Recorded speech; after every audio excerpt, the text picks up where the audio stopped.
Bismillahirrahmanirrahim. Nahmaduhu wa nusalli wa nusallim ala rasulihil karim. Amma ba'd. Di dalam kitab Al-Ihya, Imam Ghazali rahimahullah membahagikan puasa kepada 3 tingkatan, 3 martabat. Martabat yang paling rendah, yang pertama adalah dipanggil sebagai puasa awam. Puasa awam adalah seseorang yang berpuasa hanya meninggalkan makan dan minum dan perkara-perkara yang membatalkan puasa, tetapi masih terlibat dengan perkara-perkara maksiat yang lain. Maka dia hanya menahan dirinya daripada makan dan minum tetapi tidak menahan dirinya daripada maksiat. Maka ini dipanggil sebagai puasa awam. Ini yang paling rendah. Kemudian pada tingkatan yang kedua dipanggil sebagai puasa khusus, yang mana dia meninggalkan makan dan minum dan perkara yang membatalkan puasa. Dalam masa yang sama dia menahan dirinya daripada perbuatan maksiat. Dia jaga mulutnya daripada mengucapkan perkataan yang haram, menjaga matanya daripada melihat yang haram, dan menjaga telinganya daripada mendengar yang haram, dan menjaga anggota badannya daripada maksiat dan pendahakaan kepada Allah Subhanahu Wa Taala. Ini puasa khusus. Dia lebih baik daripada tingkatan yang pertama tadi.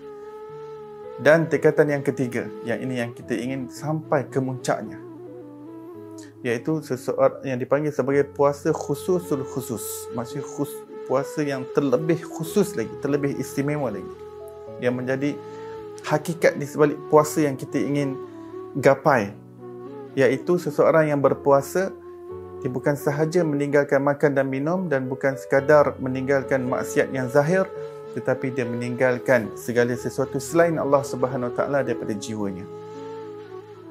Dia menahan jiwanya daripada bersandar dan berharap kepada makhluk. Hatinya hanya bergantung, berharap, dan hanya meletakkan expectationnya hanya kepada Allah Subhanahu Wa Taala. Maka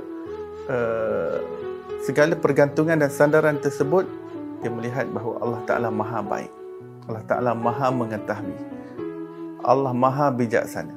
Maka apa sahaja yang datang dalam kehidupannya, situasi yang datang, dia melihat siapa yang mengatur hal tersebut, siapa yang mentakdirkan situasi dan ujian itu ditimpakan kepadanya, suatu cubaan itu melanda dirinya. Siapa yang atur, siapa yang takdirkan, siapa yang tetapkan, siapa yang tuliskan dalam Lauh Mahfuz, siapa yang maktubkan perkara tersebut dalam suratan takdir?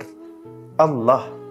Dan apabila seseorang mengetahui bahawa yang mengatur dan menetapkan apa yang berlaku kepada diri kita itu adalah susunan daripada Allah yang maha hebat, maha bijaksana, maha hikmah, maha mengetahui, maha baik, maha pengasih, maha penyayang, maka seseorang itu pasti akan mencintai permasalahan yang datang dalam hidupnya, kerana dia mengetahui yang mendatangkan itu adalah maha cinta, maha pengasih, maha penyayang.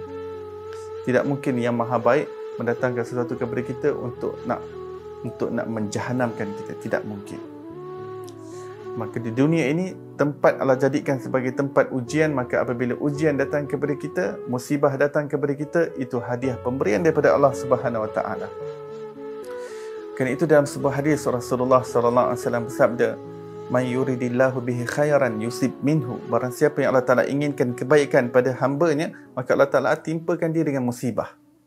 Maka di dunia ini, apabila seseorang hamba itu ditimpa musibah dan dia bersabar, reda, pasrah dan berserah kepada Allah Subhanahu Wa Taala, maka dia semakin dekat dengan Allah Subhanahu Wa Taala, pahala dan ganjarannya semakin besar, dia mendapat ketinggian darjat di sisi Allah Subhanahu Wa Taala, dan dia dapat pengampunan daripada Allah Subhanahu Wa Taala.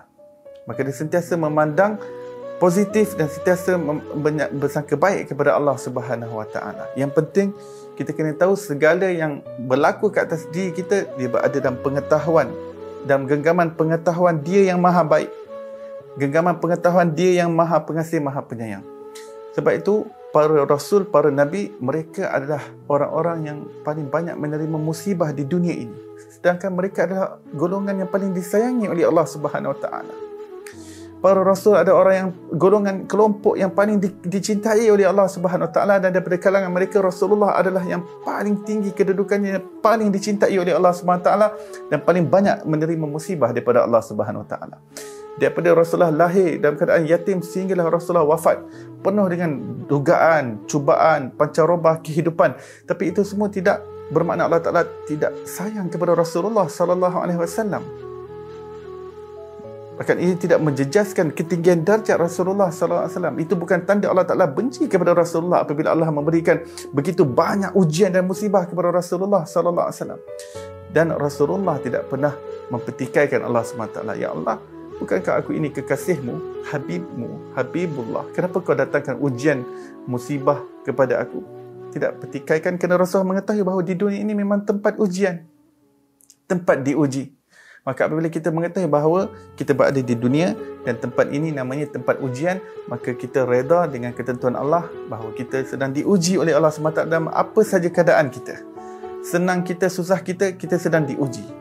Kita dalam keadaan sihat maupun sakit, kedua-dua keadaan kita sedang diuji oleh Allah Subhanahu Wa Taala. Kita dalam keadaan miskin, dalam keadaan kaya, kedua-dua dalam keadaan diuji oleh Allah Subhanahu Wa Taala.